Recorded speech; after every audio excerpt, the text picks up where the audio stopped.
बड़ा बनने के लिए बड़ा सोचो।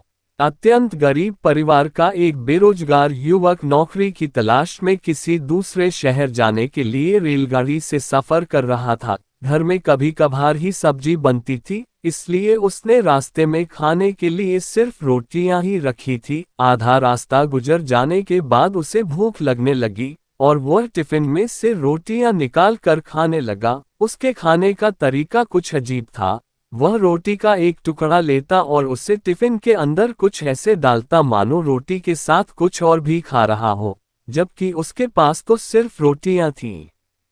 उसकी इस हरकत को आसपास के और दूसरे यात्री देखकर हैरान हो रहे थे। वह युवक हर बार रोटी का एक टुकड़ा लेता और झूठ-मूठ का टिफिन में डालता और खाता। सभी सोच रहे थे कि आखिर वह युवक ऐसा क्यों कर रहा था। आखिरकार एक व्यक्ति से रहा नहीं गया और उसने उससे पूछ ही लिया कि भैया, तुम ऐसा क्यों कर रहे हो?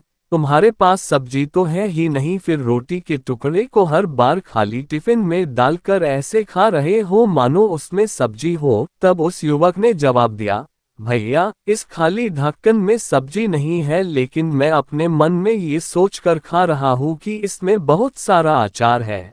मैं अचार के साथ रोटी खा रहा हूँ। फिर व्यक्ति ने पूछा, खाली ढक्कन में अचार सोचकर सूखी रोटी को खा रहे हो तो क्या तुम्हें अचार का स्वाद आ रहा है? हाँ, बिल्कुल आ रहा है। मैं रोटी के साथ अचार सोचकर खा रहा हूँ और मुझे बहुत अच्छा भी लग रहा है, युवक ने जवाब दिया। उसके इस बात को आसपास के यात्रियों ने भी सुना और उन्हीं में से एक व्यक्ति बोला, जब सोचना ही था तो तुम अचार की जगह पर मटर पनीर सोचते, शाही गोभी सोचते।